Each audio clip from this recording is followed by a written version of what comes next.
한국가스공사가 선박회사로부터 받아야 할 130억 원을 날리게 됐다는 뉴스를 어제 전해드렸습니다. 가스공사가 계약의 가장 기본이 되는 제척기간, 그러니까 채권이 법적 효력을 갖는 기간을 놓칠 정도로 관리가 부실했기 때문입니다. 공기업의 리스크 관리에 구멍이 뚫렸다는 지적입니다. 야무진 기자가 간다, 한현호 기자입니다. 2014년 유동성 위기를 겪던 현대상선은 LNG 운송 사업을 현대 LNG 해운에게 5천억 원을 받고 매각합니다. 이 과정에서 LNG를 독점 공급하는 한국가스공사는 매각 동의 조건으로 공사 측이 손실을 볼 경우 두 회사가 보상한다는 확약서를 받았습니다. 일종의 안전장치를 마련했지만 이 확약서는 2014년 받지 못한 돈 130억 원을 회수하는 데 아무런 도움이 되지 않았습니다. 공사 측이 가장 기본적인 사항을 놓쳤기 때문입니다. 채권의 법적 유효기간인 제척기간 2년을 넘겨버린 겁니다. 계약서상에 들어가 있는 내용상의 문제로 인해서 판단을 받기 위해서 가는 경우들이거든요. 제척기간이 지나서 권리가 소멸된 경우로 모르고선 들어왔다. 그리고 상대 측에서는 아직 남아있다. 이제 그런 경우로 다툼이 가는 경우는 흔하지는 않은 것 같습니다.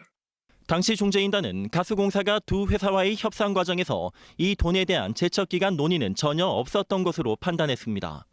따라서 소송과 중재의 요건인 제척기간이 지난 이상 다른 내용은 볼 필요도 없었다고 잘랐습니다. 가스공사의 이해할 수 없는 업무 처리는 이뿐만이 아닙니다. 가스공사는 돈을 회수하지 못하자 두 회사에 2016년 항차 운임비 260억 원의 지급을 보류했습니다.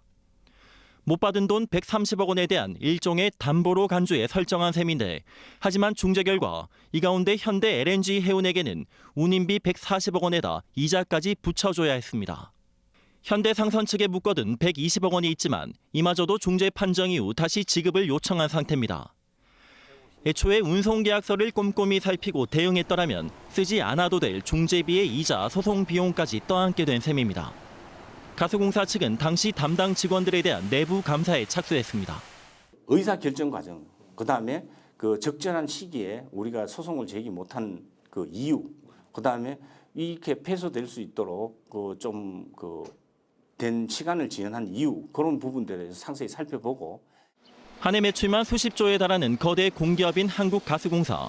채권 관리를 비롯한 리스크 관리는 부실하기 짝이 없습니다. TBC 한윤호입니다.